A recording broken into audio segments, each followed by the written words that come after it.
the West and the Midwest, which meant that it was willing to undergird its white peasants from Europe with an economic floor. But not only did they give the land, they built land-grant colleges with government money to teach them how to farm.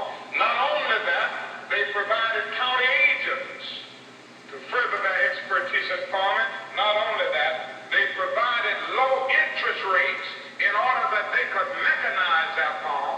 Not only that, today many of these people are receiving millions of dollars in federal subsidies not to farm, and they are the very people telling the black man that he ought to lift himself by his own bootstraps.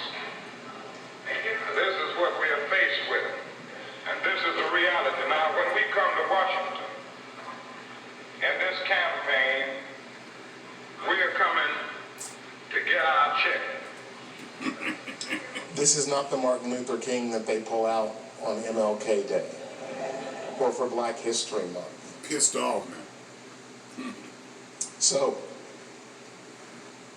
what was the Civil War and the Confederate flag really about? Look at that. And as opposed to listening to people, one of the things you can read is this phrase, read about is a phrase called the lost cause. And that's a suggestion that it wasn't really slavery, it was states' rights. Did we hear that from Ronald Reagan's advisors? That's what it was all about. And I have no complaint with that. It was about states' rights. It was about the right to own other human beings as slaves. It was about culture. And the culture was white supremacy. It was about those things that the people who say the monuments should stay up, it was about the things that they say it's about. It's just that their history is causing them to see heritage and culture in a way that is completely false. So I have an idea. If to know why the southern states left the Union and why they started the Civil War, why don't you just ask them? South Carolina, the election of a man to the high office of President of the United States whose opinions and purposes are hostile to slavery. Mississippi, our position is thoroughly identified with the institution of slavery, the greatest material interest of the world. A blow at slavery is a blow at commerce and civilization. They are telling you as clearly as they can, our entire economy is built on slavery, and if you take that away from us, we're going to end up with nothing but retail jobs. Louisiana, the people of the slaveholding states are bound together by the same necessity and determination to preserve African slavery.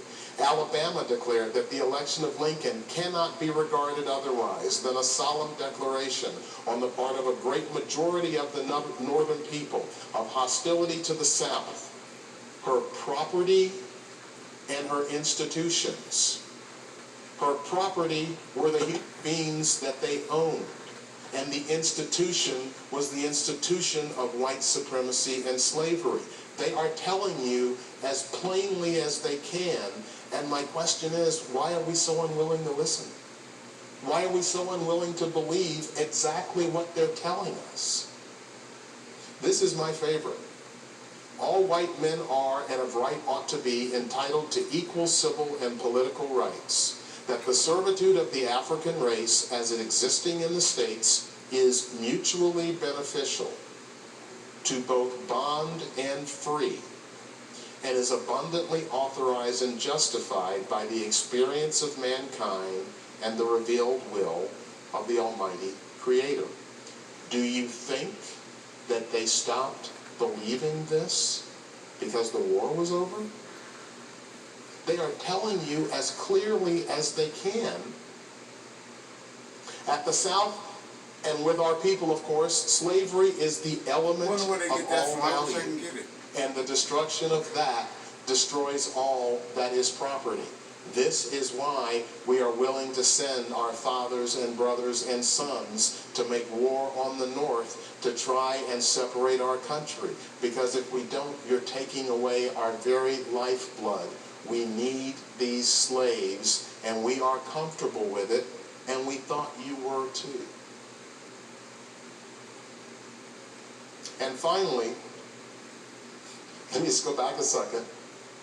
The Confederate battle flag, maybe many people know this, it went through several iterations. The first flag was essentially all white, and it had what you see up here as a little thing in the corner.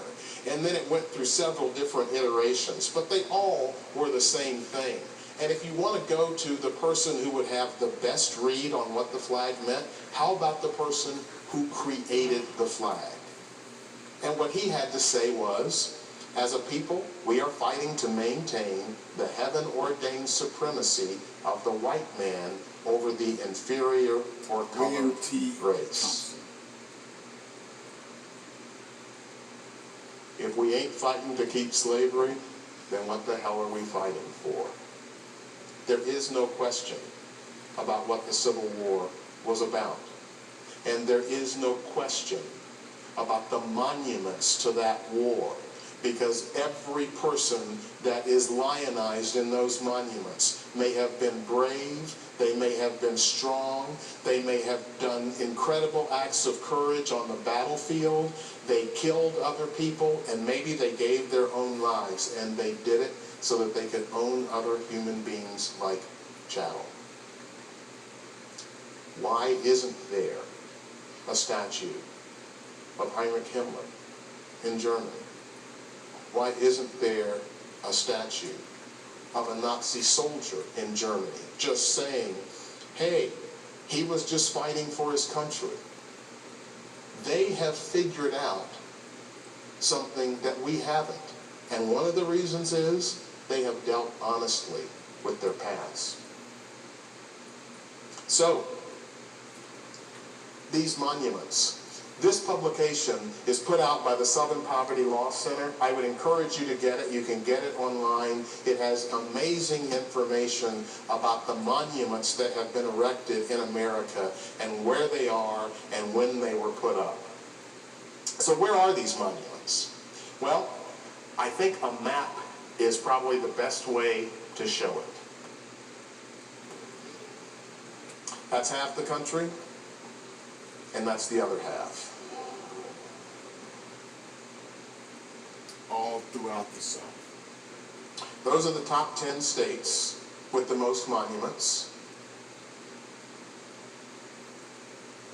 And here are some facts that come from their study. About 1,503 monuments, and they're still counting. They haven't gotten them all. 109 public schools, 80 counties, 9 official Confederate holidays, and 10 United States military bases. Can you imagine that? A United States of America military base housing U.S. soldiers that is named for a person whose glory came from being a traitor to the United States and killing U.S. soldiers. Why don't we have Osama bin Laden at the World Trade Center?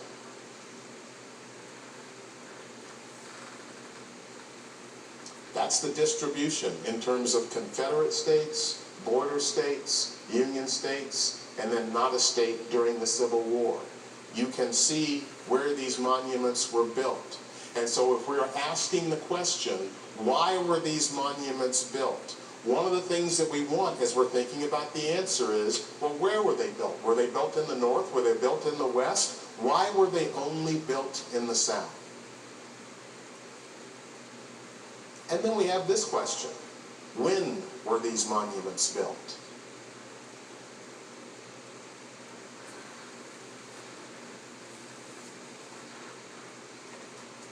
There were 2 spikes between the end of the 1800s and about 1921, and then essentially during the Civil Rights Movement.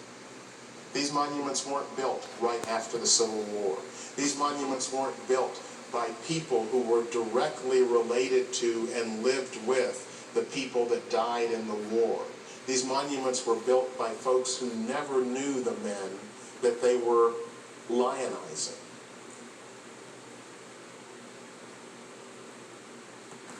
1900 to 1921.